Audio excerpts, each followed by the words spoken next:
Let's dive into the book of Genesis, chapter 8. As many of you know, we are going through the scripture chronologically. This is one of the books that is overlapping with some of the other books.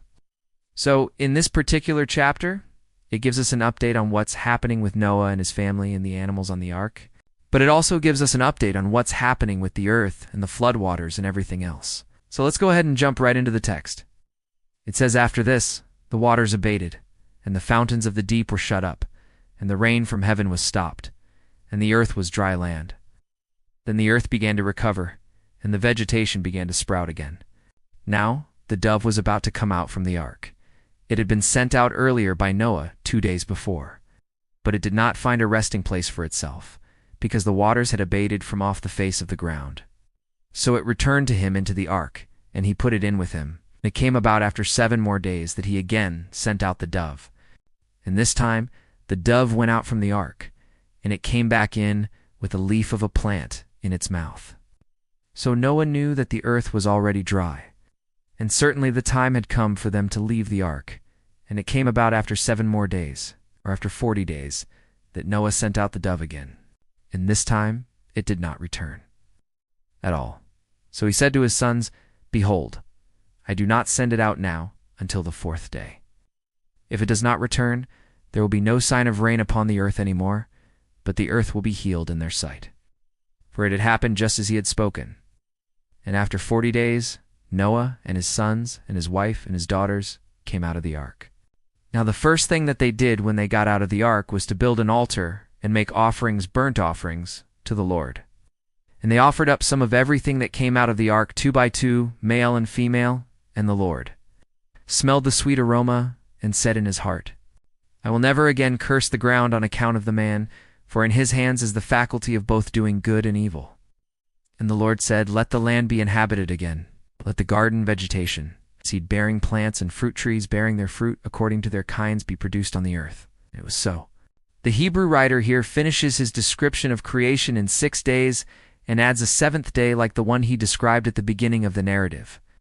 The dove acts as the agent of observation, telling Noah and therefore the reader how the earth is recovering day by day.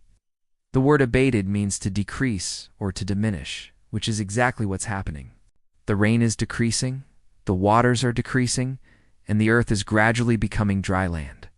You have to picture the condition that they were in. They had been enclosed in the ark for months, probably close to a year, 40 days in the 2nd month, another 40 days in the 3rd month. You can imagine how stuffy and cramped that would become. Now, the word vegetation here refers to the undergrowth, or the shrubs, things like that. So all the small plants begin to pop up.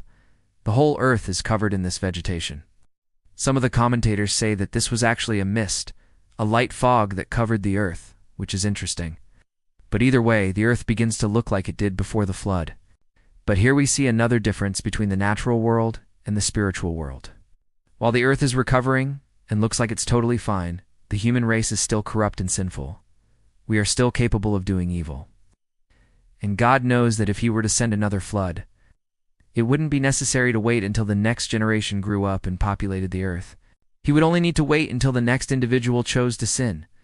In the original languages, the word man here actually refers to humanity in general, not just men. So God is saying, look, I'm not going to curse the ground again because humanity has the ability to choose. They have free will. They can choose to do good or they can choose to do evil. Obviously, we know that most people choose to do evil, at least in their own eyes. But that's not what God sees. What God is doing here is he's giving humanity another chance. He's giving them another opportunity to get it right. And he's promising that as long as humanity chooses to do good, then the earth will be good. There won't be any more curses.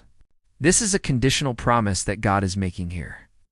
He goes on to say, "Behold, I establish my covenant with day and night between the hours of morning and evening." So God is reestablishing his covenant with the earth, with nature, saying, listen, I've established my covenant that day and night will always exist. The hours of morning and evening will always happen. The cycle of day and night will continue. The cycle of seasons will continue. As long as the earth remains the earth, I'm going to keep that. It's interesting that he doesn't say anything about his covenant with humanity. It seems like that's still up in the air. That depends on whether humanity decides to walk in obedience to him or not. Thank you so much for joining me. If you enjoyed this video and want to see more, Please subscribe and click the bell so you never miss a video. Thank you, and until next time, walk in obedience.